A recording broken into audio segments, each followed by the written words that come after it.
এদিকে প্রবাসীদের জন্য বড় সুখবর দিয়েছেন মধ্যপ্রাচ্যের দেশ ওমান।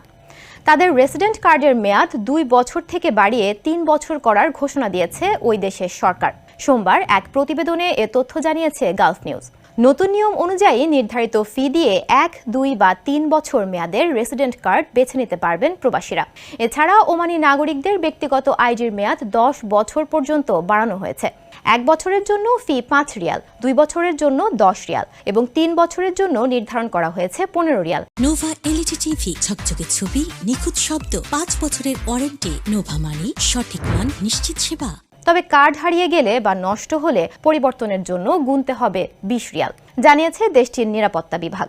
অপরদিকে রয়্যাল ওমান পুলিশ এক বিবৃতিতে জানিয়েছে, আইন মেনে চলার জন্য সব রেসিডেন্ট এবং আইডি কার্ডধারীদের মেয়াদ শেষ হওয়ার 30 দিনের মধ্যে নথি নবায়ন করতে হবে। এই সিদ্ধান্তকে ইতিবাচকভাবে দেখছেন সেখানকার প্রবাসী বাংলাদেশিরা।